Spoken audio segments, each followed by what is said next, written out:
El arte nos permite hacer memoria, contar nuestra historia y nuestro presente mediante diferentes formas de expresión.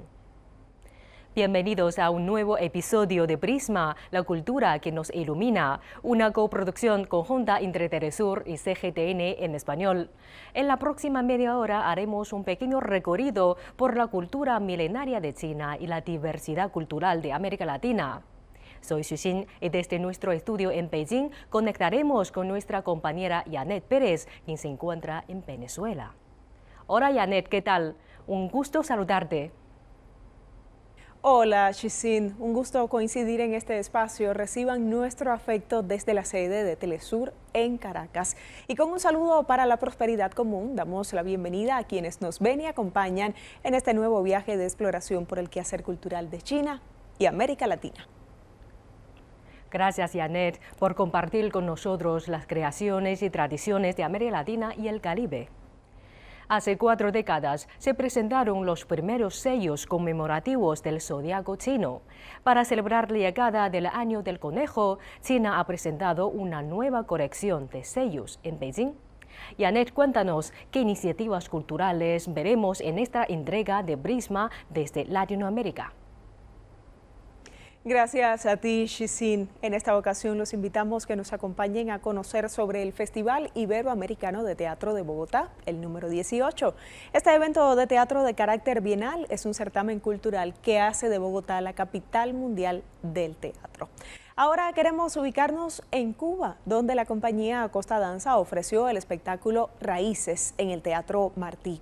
El programa cuenta con la obra española Portal y la pieza belga Fauno, inspirada en el clásico original de la historia del ballet. Las funciones incluyeron el más reciente estreno de la compañía, que fusiona la danza contemporánea con el hip hop. Descubramos estas historias en los siguientes reportajes. Ha llegado el momento de que el conejo vuelva a aparecer en los sellos anuales que se presentan para conmemorar el zodiaco chino. El conejo es uno de los animales más populares en la astrología china y representa la paz, la unidad, la prosperidad y las cosechas. Los diseños han sido realizados por el artista de 99 años Huang Yunyu, conocido por la creación del famoso sello del mono dorado en 1980. La colección de este año ha acaparado una gran atención incluso antes de su lanzamiento oficial. En las últimas 4 décadas, la aparición en sellos de los animales del zodiaco chino se ha convertido en una tradición. Los diseños expresan los sentidos deseos de los ciudadanos chinos para el año venidero.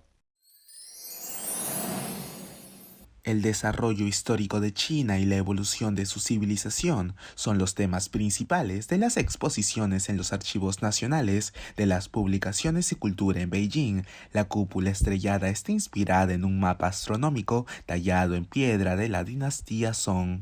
Inicio de la civilización china, exposición de publicaciones y artículos culturales de la antigua China, muestra más de 400 exhibiciones, desde cerámica preciosa hasta libros raros. Este recipiente ritual de bronce de finales de la dinastía Shang es un ejemplo. Se han encontrado símbolos tallados en la cerámica pintada más antigua existente en China, que datan de hace 11.000 años. Los expertos consideran que este artículo en exhibición es el primer prototipo de caracteres chinos que precede a las inscripciones en huesos del oráculo por 4.000 años. Este objeto de bronce se considera el libro de los estatutos de China. Las inscripciones en el interior son los documentos legales más antiguos encontrados en el país hasta el momento. Colombia celebró el Festival Iberoamericano de Teatro de Bogotá. Este evento ofreció obras de teatro en las salas tradicionales más significativas de la ciudad, pero también realizó presentaciones de teatro callejero para llegar a todos y todas. Además de obras clásicas, contó con presentaciones de danza, circo y conciertos que se desarrollaron durante los 17 días en los que se llevó a cabo el evento. Este festival regresó luego de 4 años de espera, producto de la pandemia por COVID-19, y su propuesta cultural cautivó a los asistentes. Desde el 2012, esta fiesta del teatro se ha consolidado como el festival de teatro más grande del mundo, al contar entre sus emisiones con más de 800 funciones de diferentes tipos de artes escénicas en varios puntos de la ciudad, que durante esta celebración es conocida como la Atenas Sudamericana. A casi 7 años de su debut artístico, la compañía cubana Acosta Danza, bajo la dirección general del primer bailarín Carlos Acosta, inició en enero la temporada de presentaciones del espectáculo Raíces en el escenario del Teatro Martí, en La Habana. La función constituyó una metáfora sobre los orígenes de una cultura a partir de una muestra de la evolución de su repertorio, con piezas marcadas por la búsqueda de identidad. El programa incluyó además la obra portal del coreógrafo español Juanjo Arqués, Fauno, del belga Sidi Larbi, Chercaoui, inspirada en el clásico del ballet y performance de la estadounidense Micaela Taylor, que mezcla la danza contemporánea con elementos del hip hop.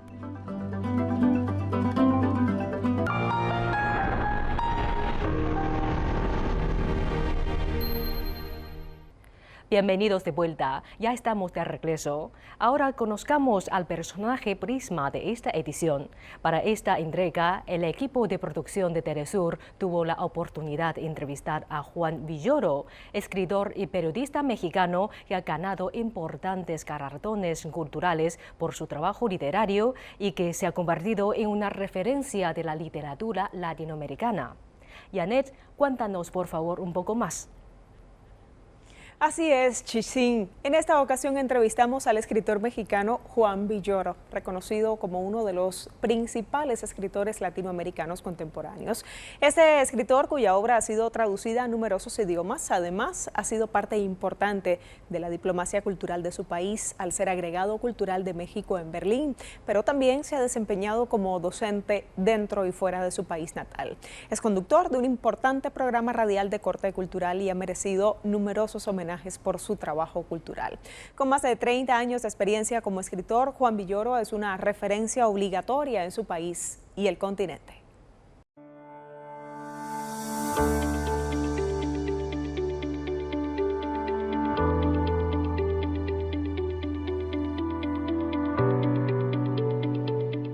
Yo nací en la Ciudad de México, en el barrio de Mixcoac, que quiere decir el nido de las serpientes.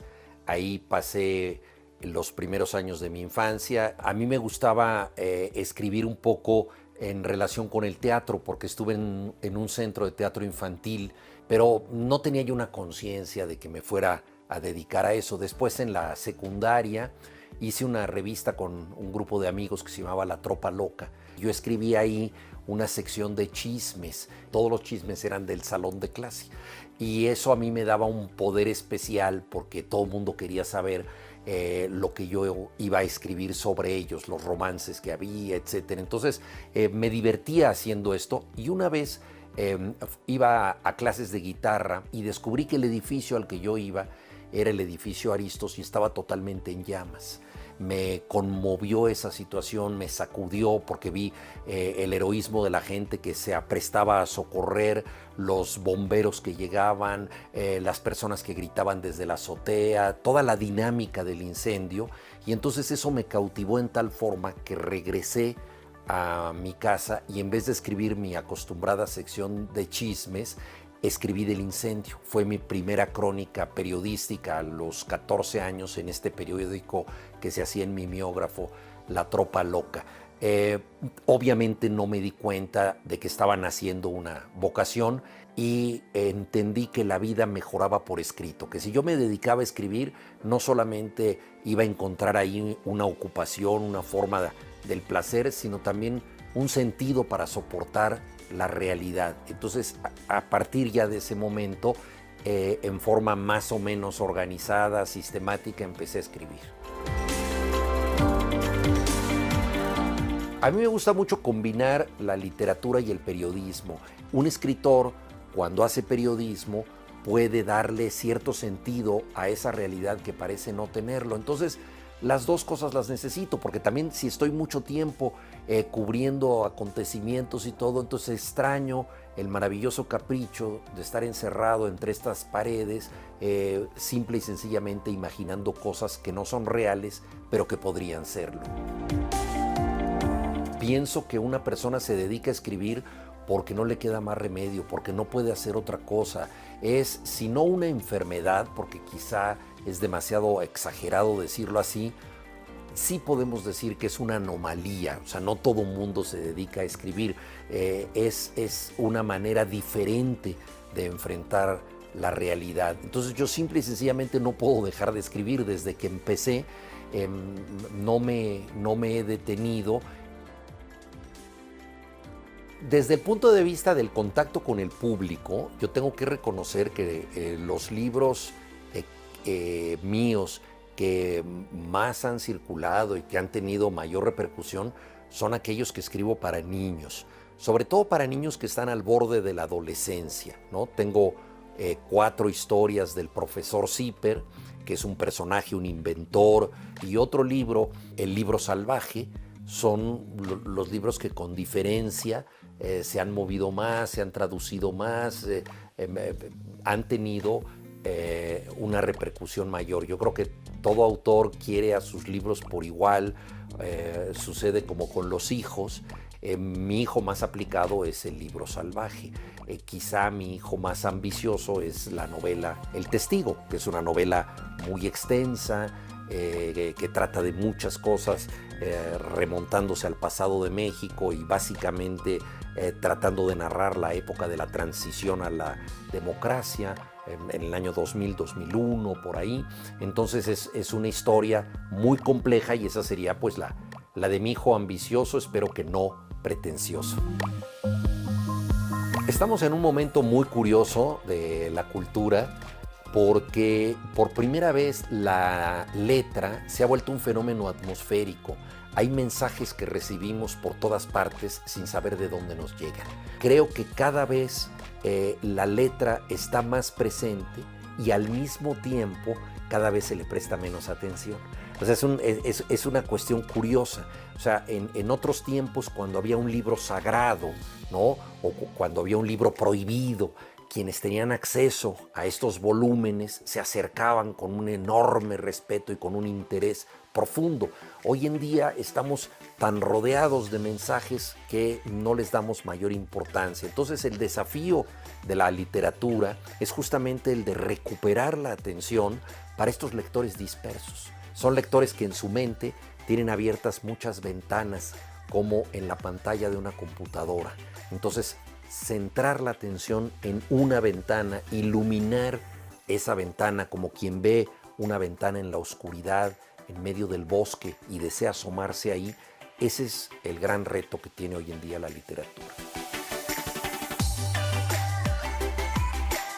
La escritura es una forma de vida, es una manera de respirar. Yo aprecio mucho el fraseo de los escritores y creo que cada uno de ellos, sobre todo los que son grandes estilistas, tienen una respiración personal. Abro un libro de Virginia Woolf, de Borges, de Rulfo, por cualquier página y encuentro una voz diferente, pero esa voz está hecha de respiración, de un ritmo que tienen las palabras ahí y solo ahí. Y yo creo que eso es lo que constituye a un libro como un organismo. Yo creo que cualquiera de estos libros en este momento están muertos, o si no queremos ser tan dramáticos, están dormidos. Y cuando los abrimos, reviven, respiran.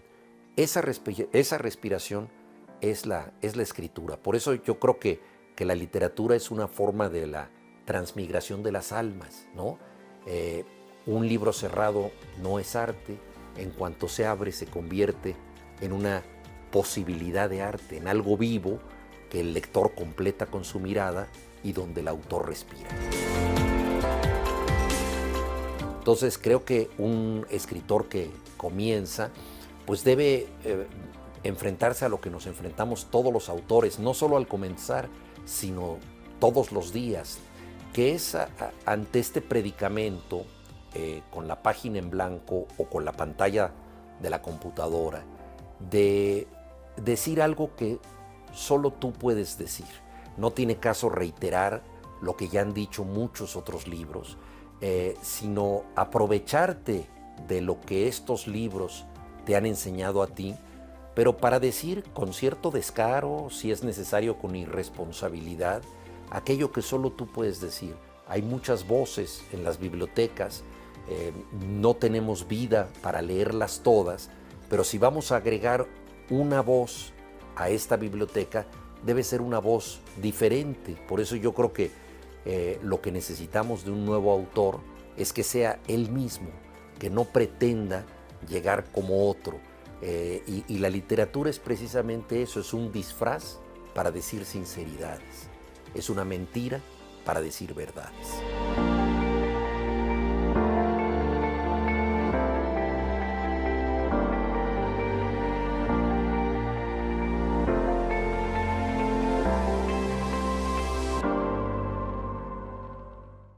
Gracias a Telesur por presentarnos a Juan Villoro, escritor mexicano que no solo ha contribuido a la literatura de su país, también se ha convertido en un referente imprescindible en el resto de América Latina, no solo de la literatura, sino del periodismo cultural, que le ha hecho merecedor de innumerables premios.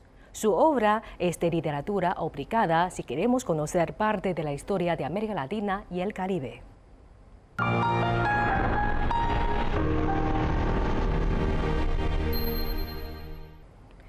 En China, el arte y la filosofía han estado muy unidos a lo largo de los siglos.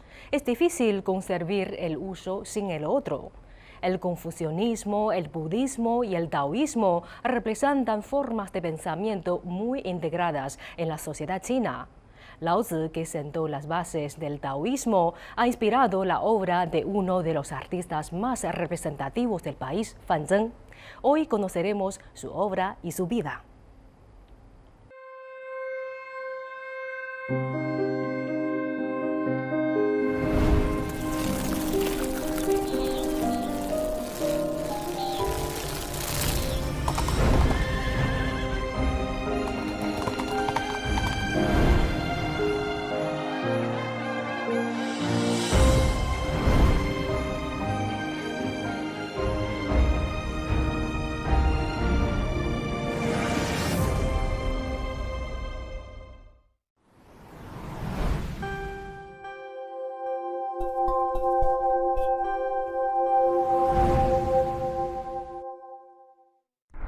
La tinta, un elemento que logra abarcar todo y representarlo en formas caóticas. Líneas, un recurso que permite conectar miles de años de historia. El arte de las líneas en la simplicidad del blanco y el negro, y la imagen de un sabio filósofo se manifiestan vívidamente sobre el papel.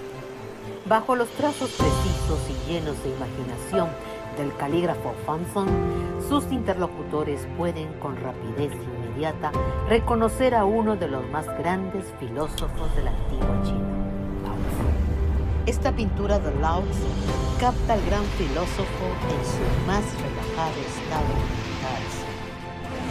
Su sabiduría es palpable en la sociedad moderna de hoy en día e inspira a las personas a redescubrirla a través de la interpretación de las relaciones entre los humanos y la naturaleza, entre diferentes nacionalidades, culturas y religiones.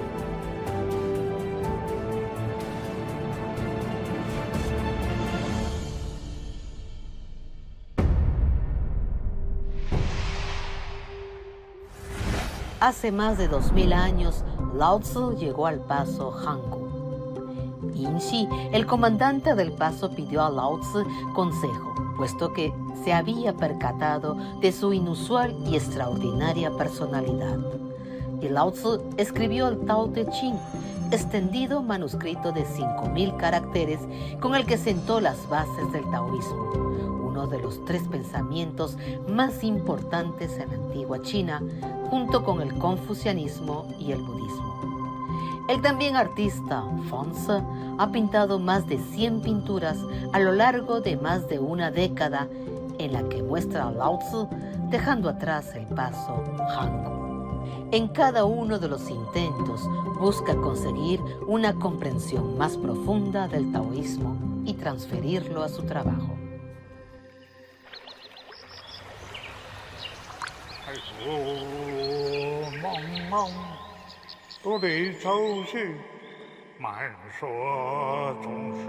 Cerca de las 5 de la mañana, en un suburbio del norte de Beijing, Fan comienza su día con algunas lecturas. A sus 80 años, el artista ha seguido esta rutina durante varias décadas. Leer es una parte indispensable de su vida y una de sus mayores aspiraciones.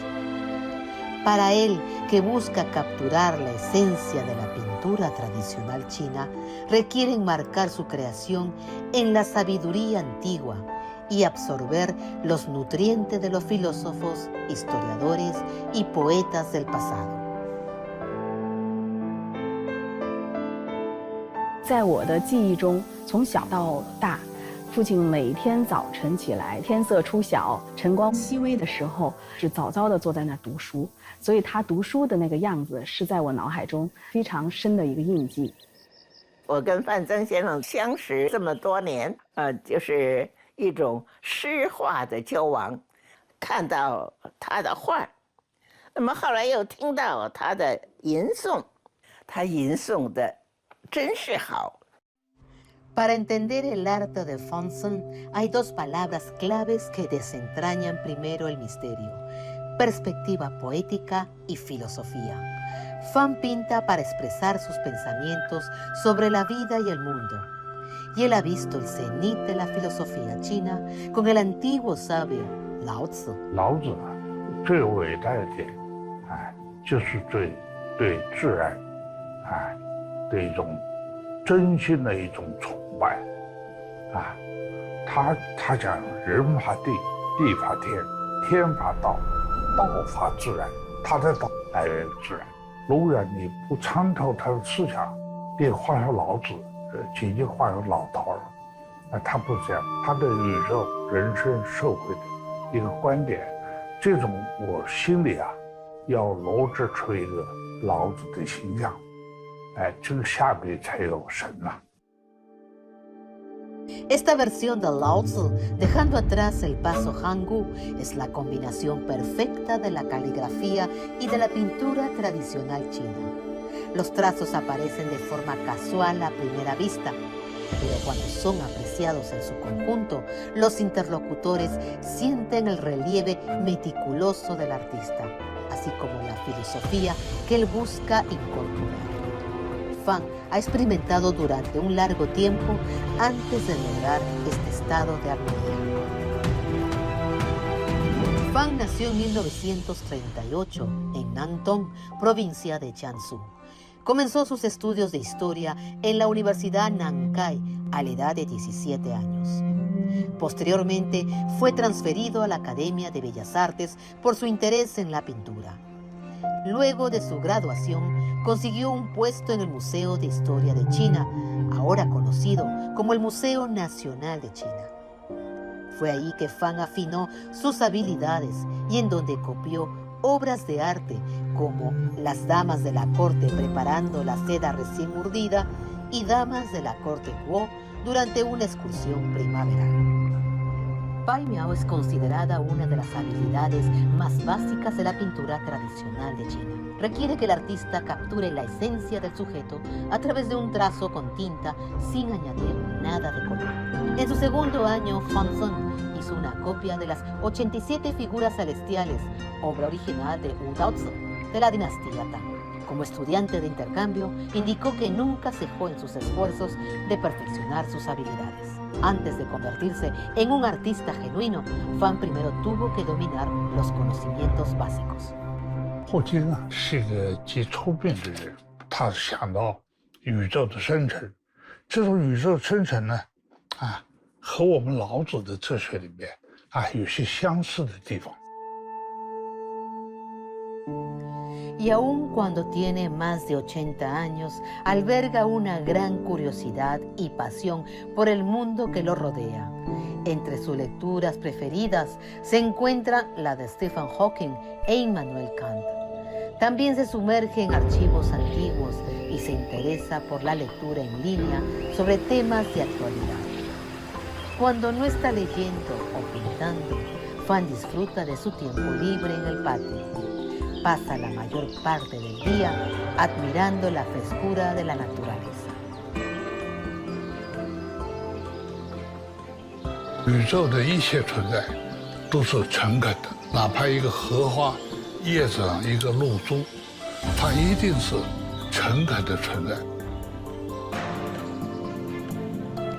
Fan dice que un artista debe a la final regresar a su propia esencia, desde encontrar inspiración en los clásicos a manifestar las epifanías de la naturaleza. Este artista finalmente ve fusionado su arte y estado mental en uno solo. Cierto día de 1996, Fan súbitamente sintió una gran inspiración y plenitud de energía creadora.